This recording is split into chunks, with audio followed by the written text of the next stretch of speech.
আপনি কি ঘোড়ার মাংস খেতে পছন্দ করেন? আমি আপনাকে বলছি, আপনি কি ঘোড়ার মাংস খেতে পছন্দ করেন? খালি গরুর মাংস খাবেন, খাসির মাংস খাবেন, কিন্তু ঘোড়ার মাংস খাবেন না? এটা তো হতে পারে না। ঘোড়ার মাংস আপনাকে খেতেই হবে। যদি আপনি জেনে খান তাহলে মনে করেন যে ভুল, আর যদি না জেনে খান তাহলে বিষয়টা কেমন দাঁড়ায়। এই যে দেখেন, জামালপুরে হোটেলে সরবরাহের পথে 90 কেজি ঘোড়ার মাংস জব্দ। মাংসটা কিন্তু ঘোড়ার। আবার ভাবেন না যে গরুর মাংস কিংবা খাসির মাংস। আপনি চাইলেও আপনাকে খাইতে হবে, না চাইলেও আপনাকে ঘোড়ার মাংস খাইতে হবে, উপায় তো নাই। না না, আপনি যে ট্রাভেল করতেছেন, আপনি যে জার্নি করতেছেন, লাঞ্চের সময় হয়ে গেল, এখন কি করবেন? আপনার তো খাওয়া তো লাগবে। ওই যে কথাই আছে না, যে পেট শান্তি তো দুনিয়া শান্তি। দুপুর হয়ে গেছে, এখন লাঞ্চের টাইম, আপনাকে তো খাওয়াই লাগবে। না খেলে তো পেট শান্তি হবে না, দুনিয়াও শান্তি হবে না। এই যে আপনি নামলেন মনে করেন কোনো একটা রেস্টুরেন্ট হোটেলে, দিয়ে মনে করেন যে হোটেল আর কি খাবেন। আমি তো নিজে ভাই হোটেলে গরুর মাংস ছাড়া কোনো কিছু খাইতে পারি না। তো খাইলে হোটেলে দাঁড়াই, এই গরুর মাংস দিয়ে ভাতটা খাই, তাই না? এখন যদি আপনি হোটেলে গরুর মাংস অর্ডার দেন কিন্তু খাইলেন ঘোড়া, বিষয়টা কেমন হলো না? এই বিষয়টাই হয় বেশিরভাগ হোটেলে। এখন কি হয়, বর্তমানে যে বয়স্ক ঘোড়াগুলো আছে, যে মালিকরা মনে করেন যে একটা ঘোড়াকে দিয়ে অনেক কার্যক্রম চালিয়েছে, মানে কাজ শেষে ঘোড়াগুলো কি করে, যখন বয়স হয়ে যায় ঘোড়ার মাংস তারা জেনে শুনে খায় না। এই ঘোড়াটা কি করে, রাস্তায় ছুঁড়ে ফেলে দেয়, রাস্তায় বিভিন্ন জায়গায় ঘুরে বেড়ায়। এই ঘোড়াগুলো মূলত ছেড়ে দেওয়া হয়। কিছু অসাধু এই হোটেল মালিকরা, রেস্টুরেন্ট মালিকরা কি করে, এই সমস্ত ঘোড়াগুলোর পেছনে কিছু লোক লাগিয়ে দেয় কিছু মালের বিনিময়ে।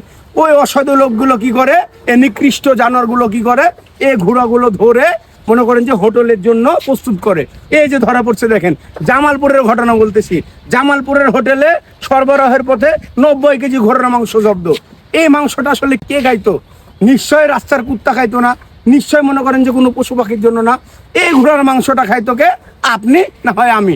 মানে খাইতাম তো, মানুষই তো খাইতো রে ভাই। আপনাকে যদি বলা হয় যে ঘোড়ার মাংস নেন ভাই, ঘোড়ার মাংস খান, আপনি কি খাবেন?